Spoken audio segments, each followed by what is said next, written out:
নমস্কাৰ নিউজৰ বাতৰিলৈ স্বাগতম জনাই ষ্টুডিঅ'ৰ মজিয়াত মই ইকবাল দাস চাহক আজিৰ সংবাদ অনুসূচিত জাতি ছাত্ৰ সন্থা আৰু অনুসূচিত জাতি মহিলা সন্মিলনীৰ উদ্যোগত সংবিধান প্ৰণেতা ডক্টৰ ভীমৰাও ৰামজী আম্বেদকাৰৰ ৬৮তম মহাপ্ৰয়াণ দিৱসটি উদযাপন কৰা হয় নিউজ নাৰেল ৰিপৰ্ট সদৌ যোৰহাট অনুসূচিত জাতি ছাত্ৰ সন্থা আৰু অনুসূচিত জাতি মহিলা সন্মিলনৰ উদ্যোগত সংবিধান প্ৰণেতা ভাৰত ৰত্ন ডক্টৰ ভীমৰাও আম্বেদকাৰৰ ৬৮তম মহাপ্ৰয়াণ দিৱস যথাযোগ্য সংকল্পৰে উদযাপন কৰা হয়।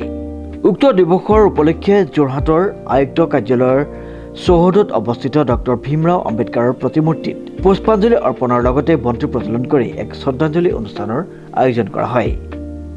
অনুসূচিত জাতি ছাত্ৰ সন্থা আৰু অনুসূচিত জাতি মহিলা সন্মিলনীৰ উদ্যোগত ভাৰতীয় সংবিধান প্ৰণেতা ডক্টৰ ভীমৰাও ৰামজী আম্বেদকাৰ দেৱৰ ৬৮ সংখ্যক মহাপ্ৰয়াণ দিৱসটি আমি যোৰহাট জিলা উপায়ুক্ত কাৰ্যালয়ৰ চৌহদত থকা আম্বেদকাৰ উদ্যানত উদযাপন কৰিছোঁ। আজি অনুষ্ঠানটোত আমি বন্তি প্ৰজ্বলন কৰিবলৈ নিমন্ত্ৰণ জনাইছিলোঁ অসম অনুসূচিত জাতি পৰিষদ যোৰহাট জিলা সমিতিৰ সহকাৰী সাধাৰণ সম্পাদক জীৱন চন্দ্ৰ হাজৰিকা ডাঙৰীয়াদেৱক।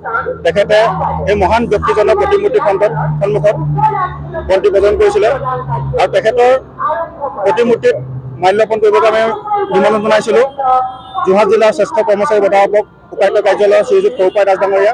তেখেতে মাল্যাৰ্পণ কৰি আমাক অনুষ্ঠানটি সাফল্যমণ্ডিতত সহায় কৰিছিলে।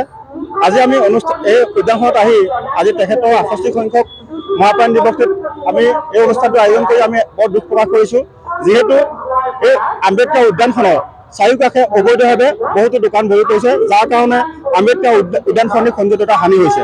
আমি আজি এই মহাপ্ৰয়াণ দিৱসটিত যোৰহাট জিলা উপায়ুক্ত মহোদয়ক আমি অনুৰোধ জনাইছোঁ যাতে অতি শীঘ্ৰে এই আম্বেদকাৰ উদ্যানখনত যিখিনি অবৈধভাৱে দোকান বজাৰ গঢ়ি তুলিছে সেইখিনি অতি শীঘ্ৰে আঁতৰাই এই আম্বেদকাৰ উদ্যানখনিক সৌন্দৰ্যতাটো পুনৰ ঘূৰাই আনিব বুলি আমি অনুৰোধ জনাইছোঁ। লগতে আমি আৰু এটা দুখ প্ৰকাশ কৰিছোঁ যে আমি সদৌ যোৰহাট জিলা অনুসূচিত জাতি ছাত্ৰ সন্থাই আগতেও অনুৰোধ জনাইছিলোঁ যে অসমতে নহয় সমগ্ৰ ভাৰতবৰ্ষত আম্বেদকাৰ জন্ম দিৱসেই হওক মৃত্যু দিৱসেই হওক তেখেতৰ এই অনুষ্ঠান দুটা জিলা উপায়ুক্ত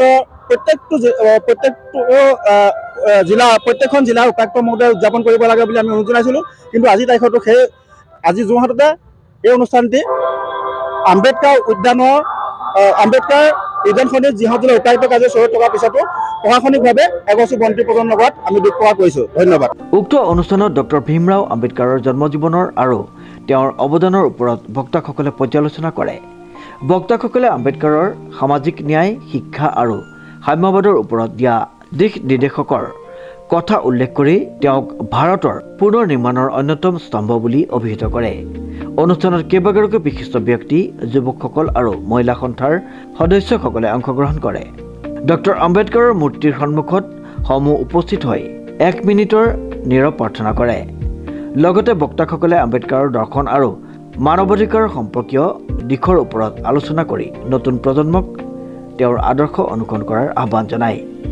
যোৰহাটৰ পৰা অনুপম বৰাৰ ৰিপৰ্ট নিউজ নাও।